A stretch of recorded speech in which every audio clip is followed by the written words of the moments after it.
Barn burner in Atlanta, but the Chiefs get it done by the hair of their chinny chin chin. Does this house come crumbling down? That's coming up tonight live with Matt Derrick on with us on Locked On Chiefs. From the land of the free and the home of the Chiefs, this is the Locked On Chiefs podcast. Welcome back, Chiefs Kingdom. Your 3-0 Kansas City Chiefs got it done, and we're going to run it all down for you live with Matt and Derrick of ChiefsDigest.com. Welcome, and thanks for checking us out right immediately post-game for one of our live streams. We're brought to you today by FanDuel. You can get your $5 bet, and you'll get started for 200 in bonus bets right now, guaranteed at FanDuel.com. Go there and get started. You can get after it. We have a ton to run down. The defense had to save the day again. It's starting to become a record here that we're playing over and over. We'll come to that part of the show later as we get into our game balls as well. Offense, I felt was a tale of two halves. I want to see what you guys thought and your takeaways. And winning ugly is becoming a thing that I am maybe a little bit more prepared to be comfortable with than you guys are. We're going to see how that goes. This is Matt Derrick from ChiefsDigest.com. You can check him out there and on his channel at Chiefs Digest. I'm Ryan Tracy from Rogue Analytics and Performance Consulting, as well as NFL 33 and RGR Football. And that guy, he's on that side today, is Chris Clark over at KC Chiefs Corner. You can check him out there. Get subbed to all those outlets and channels because that's what we do when we're not on here 5 days a week. Plus, thanks for making us your first living post game. Check out another Locked On show if you want the flip side as well, or you just want to hear about what's going on in the division.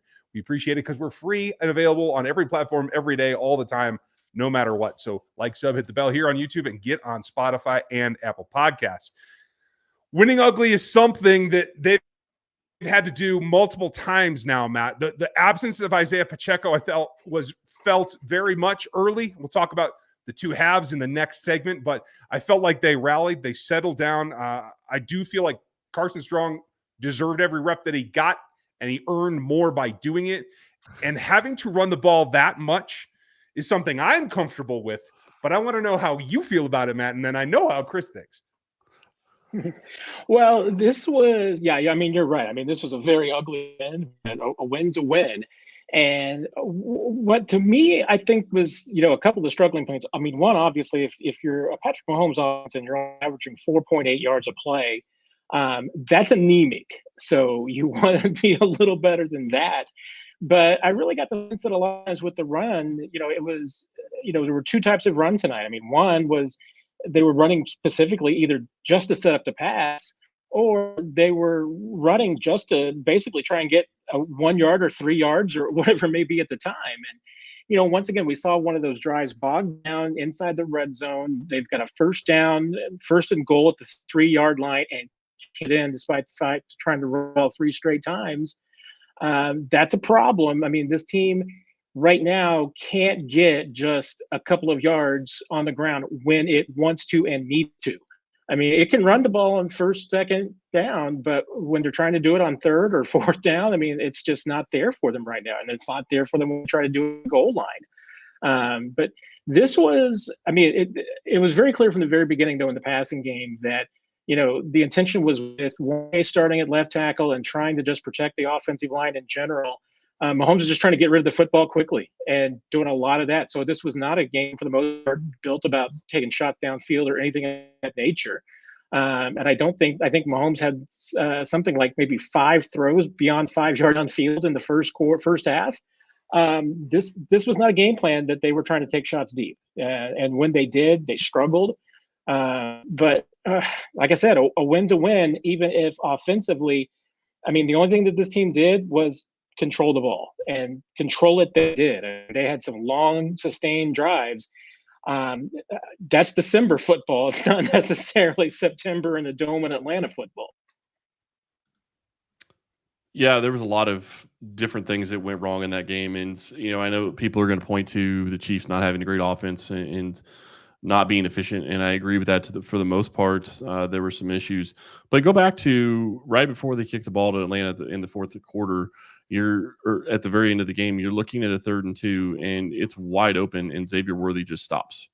I mean, the play call was there. They had the perfect play call. They had the first down, but Xavier Worthy stops running his route, and Mahomes throws it out in front of him, and it just drops. And it's an easy first down. And who knows if the defense even needs to come back at that point if they get the first down. The problem is, and I tweeted this out earlier, they started 3 for 5 on third downs. They did very well early on in the game.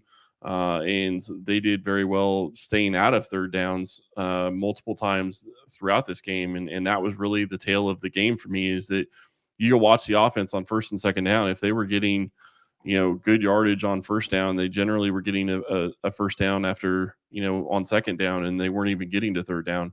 And then you get to a point where that they just couldn't punch the ball in. They couldn't get it going, and the offense struggled. It's not something that you want to see at this point in the season, but I'm glad that it looked like, at least from what I saw, that they got out of here without injuries. Yeah, and and let's face it. I mean, third and fourth downs in this game ended up being huge. And you're right, the Chiefs, I think they were 0 for their last 3 third downs, but combined third and fourth downs, they go 7 of 15. It's bad. It's certainly in their ballpark of the low end of where they want to be, but they also held the Falcons in third and fourth downs to 3 of 12. That's tremendous. I mean, that's defensively where you got to be if you're going to win a game like this, and that's the difference in this ball game. They came out to plays, especially on fourth down there at the end, to get the Falcons off the field twice at the end of the fourth quarter. That's how they won this game. I really like the post game to see a linebacker out there with the offensive stars. So kudos to Nick Bolton. I had an up and down game. I know he had a couple of injuries, had to really get off the mat a couple of times, made that giant play at the end. Really kudos to the defense for stepping that up. We'll talk more about them later, Matt. But this is a formula that I think is a little bit problematic, only because it's difficult to replicate. You have to make those in-game adjustments. Spags had to lay on the defensive blitzes to really get this job done. Is this something they can do going forward, in your opinion? Well, I mean, this is kind of what we thought that could be the situation this year. And, and offensively and defensively, I think the problems are a little bit differently. I mean, on the defensive side, they're making mistakes that they didn't make last year. And maybe part of it is certainly you've got guys in there that are playing instead of L'Jarius Sneed that are making mistakes. Jamari Connor had a tackle late in the game that kind of got away from him. That ended up being a big moment. Looked like it could have been big for the Falcons. Jalen Watson gets a penalty. He had a couple of struggling moments, I thought, in run defense that, hey, L'Jarius Sneed doesn't have that problem. L'Jarius isn't here anymore, so you got to move on without him. They're still going through some learning, pains with the guys that are new in that lineup that are taking the snaps that L'Jarius used to give you. And and offensively, I think there's still it's a different learning curve, but it's the same issue. I mean, you point to Worthy, stopping on the route. That's an experience. That's a learning, as far as just being in the offense, getting to know your quarterback, understanding the play, and knowing what your responsibilities are. And the Chiefs are just having some communication, issues offensively on that side. They had some communication issues, obviously defensively too. But I think at this point, defensively, they're good enough to overcome some of the mistakes that they're making. Offensively, right now, especially with the injuries they've suffered, I'm just not sure that they're good enough to overcome the mistakes they're making all the time. Well, and you point out that they made some mistakes. Sorry, I just want to say really quick, the Najee Johnson at the very beginning of the game with I can't remember who the other guy was at this point. Tranquil. Was it Tranquil? Okay. Yeah. And I mean, that's an easy touchdown. I mean, you cannot leave somebody unguarded. Obviously, that's just an experience thing. And playing in the defense together and communication, they'll work on that. They'll get better, hopefully. But those are the types of things that really change this game and change it for the worse. Kansas City's defense was able to overcome it, but those types of miscues you're not going to be able to overcome against some teams. Certainly makes it more difficult, and the fact that you're not consistent makes it difficult as well.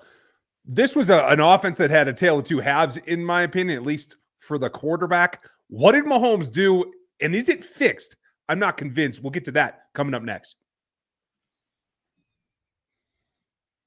You got to make game day special, and that comes down to having the things that you want for your experience delivered with DoorDash. For me, it's about setting up the game, having light snacks so that I can concentrate, take my notes, and understand what's going on in the ball game, have the right drink to stay upright and going as well, and then a light snack at halftime so I can still get you content and make all the adjustments for the second half so that we can be ready to go live post game with you. And it all comes back to having the right ingredients in the right spot from the right vendors so you can get your favorites delivered with DoorDash. Use the promo code LOCKEDFALL24. You get 50% up to a $10 value when you spend $15 plus on your first order. It's a limited time offer and terms do apply, but the promo is not valid with orders containing alcohol. DoorDash, your door to game day greatness, your door to more. Download the DoorDash app right now, and you can make that order for your game day favorites. You must be 21 plus in order to order alcohol. Drink responsibly. Alcohol available only in select markets.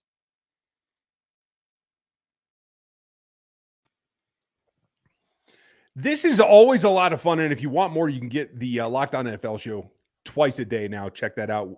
They will have comments on this game as well as a number of others. Matt, I really want to take what I saw there and is frustration and see how you can even my keel out here, as you always do, because I read it pretty apparently that Mahomes was off in the first half. It's been a little bit ragged all season, but specifically tonight, passes behind the receivers, passes low and away. She writes having to dig out of the dirt a number of times. There was just something there, and I summed it up by this. It looked like he was trying to be nice to his receivers and give them presents. It looked like, especially on the ball to Gray, it was, here's something pretty for you, go get it. Like, instead of, he comes out the second half, and especially targeting Kelsey, and maybe that's part of it, it starts to rip it again. And in my mind, that's the difference. It fell apart again later in the game, but for me, that was the switch that has to be flipped and has to stay flipped. Did you see the same thing, or am I making too much of it? No, I don't think you are. I mean, I thought there was a little bit more assertiveness maybe in the second half is a good way to put it as far as with the football. A couple of the turnovers that Mahomes has had so far, and, the first half turnover and interception by Justin Simmons was a good example of that. Just a ball that Mahomes doesn't normally throw like that, just leaving it where a defender can get it. Normally, he puts a football where the only player who can get it is his receiver. And he's had a couple of those turnovers where he's just put some footballs in a spot where it shouldn't be. I mean, he underthrew Xavier Worthy last week against the Bengals. That's kind of an overthrow there tonight. And they had also had to play that Worthy broke up in the end zone. That could have been a touchdown. And it just looked like he kind of second guessed himself before he let go of the football, because I think he had the read. But, we're also seeing offensively, maybe there's a reversion to the mean a bit, Ryan, as far as, especially with his relationship with Kelsey. I mean, how many would you say 50-50 balls has he thrown to Travis Kelsey over the years that went their way? And now it just seems like every once in a while that, they're not on the same page as much as they have been in the past. There was one throw tonight, I think Mahomes thought Kelsey was going to go to the end zone after he started scrambling.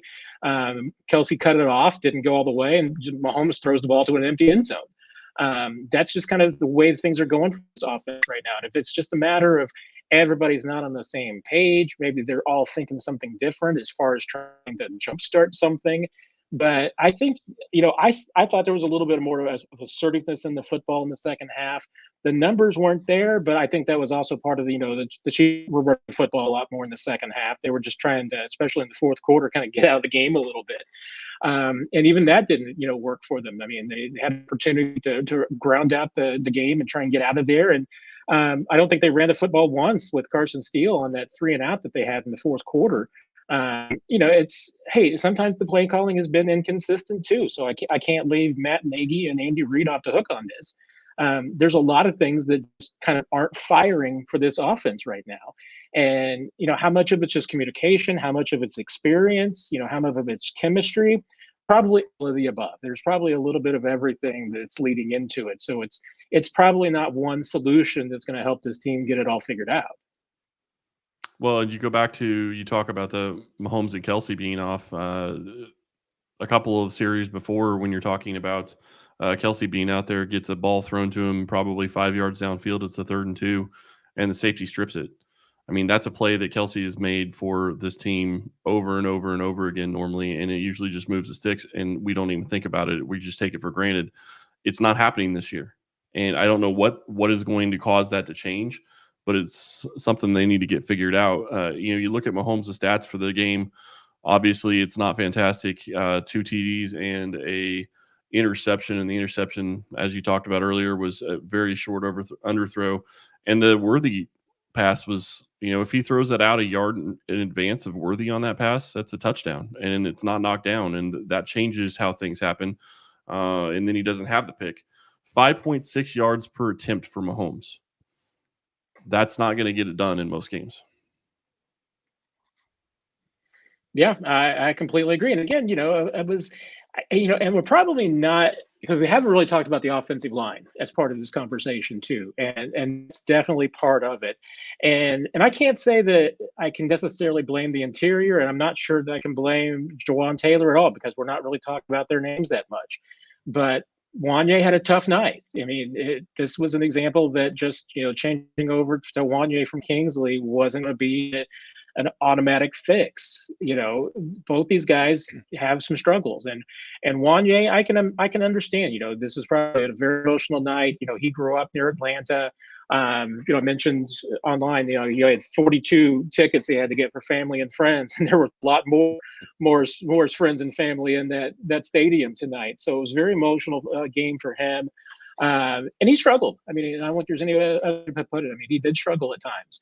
And, I think Mahomes, that's probably one of the reasons why he's been struggling a bit too, because even though it's Mahomes, even though we see the confidence and we know the magic that this guy's got, he seems like he's playing sometimes with one eye in the back of his head. And maybe that's why he's not been seeing some things. Maybe that's why he hasn't seen some of, the turnovers in zone that he's had, some of the bad throws. There were even still tonight. I mean, I think there was a couple, and the Worthy, cutting the route short was a good example. If your receiver isn't doing what you think, and all of a sudden you double clutch for a split second, bad things are going to happen. And Mahomes has had a couple of those throws. He's had some incompletions. I think there's been some turnovers resulting from that too. But that's why I go back, and it's not just one fix, but the offensive line's got to own a little bit of it too, because again, tonight, and that's why the game plan initially was to get the ball out as quickly as possible. They were trying to, really mitigate any impact that the offensive line and the left side could have in particular in this game. And I think it's something they're going to have to double down on. They're going to have to play what is ugly ball. They're going to have the defense step up. They did it again, and they saved the day. What does it come back down to, and how do they do that? Coming up next.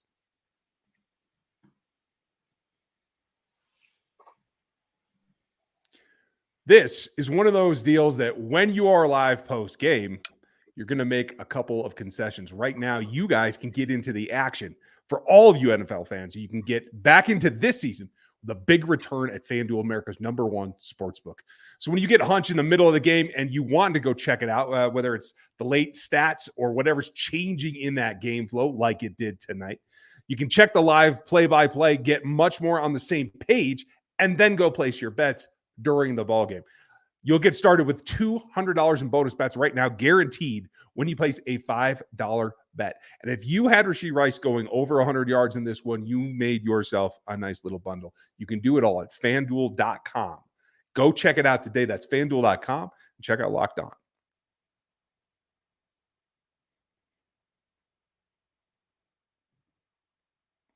Now, Matt, I'm all for playing defense and run the ball. So, I think, again, pretty comfortable here.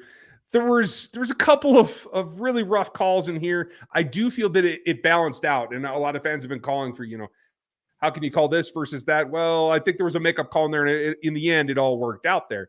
But one thing was very, very clear to me. Playing base defense against that particular offense wasn't getting it done early. Credit to Felix Anadigo. Zama got himself on the board, something that we've been waiting for a little bit. He was a nice flash. But it took dialing up the blitz in the second half to really start to make Cousins uncomfortable, a guy who doesn't have a whole lot of mobility. And I think this is going to, unfortunately, to look more like a December ball game going forward for the rest of this first half of the season than it normally would in October. But that's what I see coming. Does the defense have to pull out all the stops now to maintain a winning streak? Well, I mean, there's definitely no doubt that this team is going to have to lean on the defense continuing for a little bit longer. I mean, obviously the offense has got some things to figure out. The defense has got some things to figure out too. But, in the Steve Spagnuolo fashion, they seem to have been able to figure them out as the game goes on. And one thing that they did not really have to figure out tonight, and it was to me one of the keys to victory, was, I mean, they shut down Robinson. I mean, it was not really a factor at all. I mean, his longest game of the game on the ground was 7 yards. Even in the passing game, Robinson wasn't much of a factor. He had the 117-yard catch and another one for I think it looks like 4 yards. That's taking him out of the ball game. And once you do that, I mean, that's how you are going to stop the Atlanta Falcons. If Kirk Cousins can't lean on that run game, really limits to what he can do. I mean, you saw it tonight. Even in the couple of 2-minute warning opportunities that they had, 2-minute type drives that they had. Again, if you can't run the football, you make that offense one-dimensional. And they're going to be able to do that with a lot of teams. I thought that they were getting decent pressure on Cousins through most of the game. I think in the second half, though, especially when they tried to get Cousins back into a rhythm, they went hurry up there for a little bit. They did kind of the same things that the Chiefs were doing at the beginning as far as just trying to get rid of the football quickly. And yeah, I mean, if you're trying to get rid of the football quickly, you don't have time to get there with 4. So yes, they started coming with a little bit more, because I think that they were banking on the idea that if they can hurry Cousins and trying to get rid of the ball quickly and try to affect the football, it's going to make things easier on the secondary side, because I think that the secondary was struggling a little bit tonight, especially some of the deeper elements of it. Trent McDuffie was Trent McDuffie for the most part, but you need to be able to help out Najee Johnson and Jalen Watson and help them a little bit. And so how are they doing that? And they were doing it by doing what Steve Spagnuolo does, which is just throw a lot at the quarterback. So that worked out, but it only worked out because they were playing the run so well, and they didn't have to worry about it. They felt pretty comfortable as far as being able to stop Robinson. And it goes back to the phrase once again the defense loves to use: kill the engine. If you can stop the opposing team's running back, especially when it's a guy like Robinson, you can win the ball game comfortably. And that's essentially how they won the game tonight, was stopping Bijan Robinson. It's kind of funny to me because I never really thought that this Chiefs defense was going to be a run-stopping unit. But they've done very good against the run this year. What was it? 80 yards on the ground. That's passable. Algier and Robinson each had about 30. McLeod had 20. So, 80 yards on the ground as a rushing unit, I think that's a pretty good game. That was on, it looks like 24 carries. So doing very good in that regard. I did not expect that, but that's absolutely how you have to beat a team like this. You have to get it to where they're one-dimensional. You have to make Kirk Cousins try to beat you. And luckily for Kansas City, it wasn't able to be done tonight.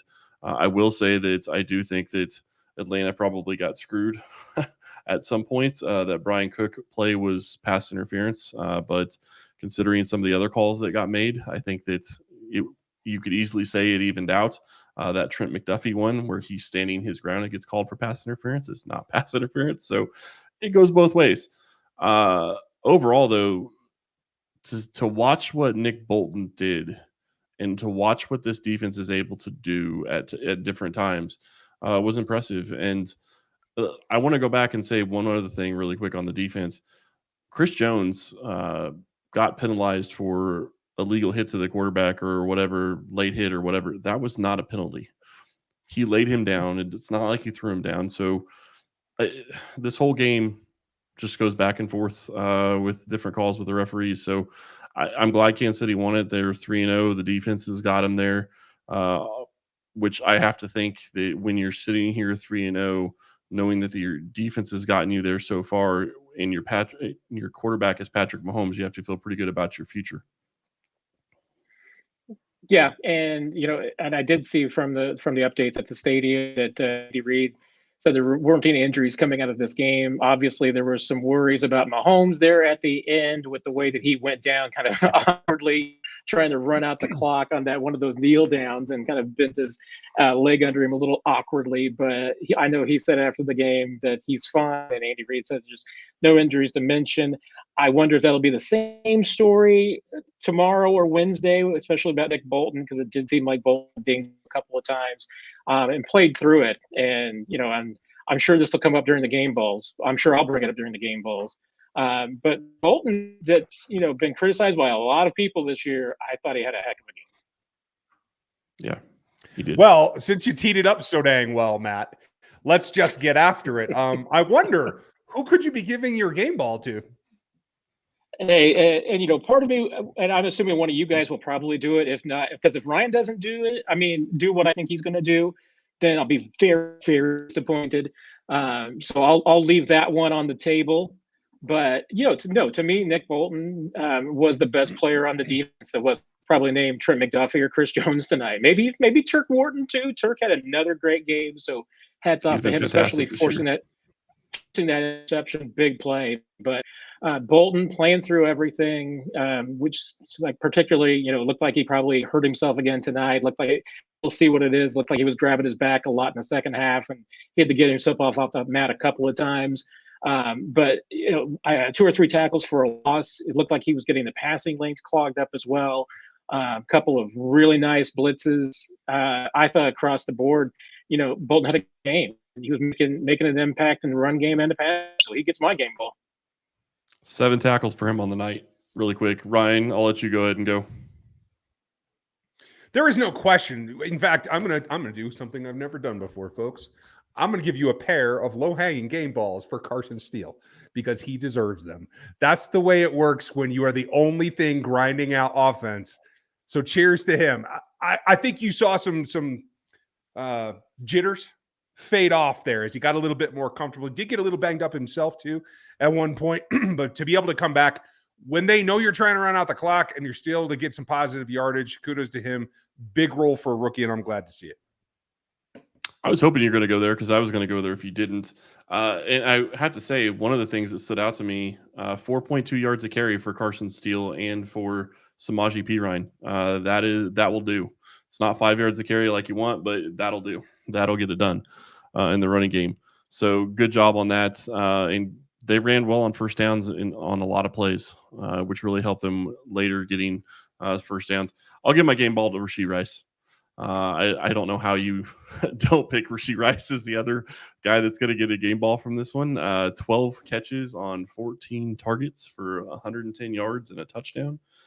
And he is their number one wide receiver, and so I'm glad that he ended up not coming out with an injury. I got a little worried when he went down, but anybody know what that was? Was it just wind knocked out of him, maybe? I have to assume it was just pure exhaustion, the way that he was running tonight. And that could be too. He hasn't had to work that hard in a long time. Yeah. Well, That's and true. one thing you pointed out, Matt, that I think really stood out to me and unfortunately didn't seem like it mattered late was they do long drive in training camp all the time. And this is an exact reason why you do long drive. And it ended up not working out for him because they didn't get the first down. But that 4-minute drill, that was what I was thinking about when that 4-minute drill came up is this is why you do long drive. This is exactly why you do that in training camp, because this is how you try to win this game.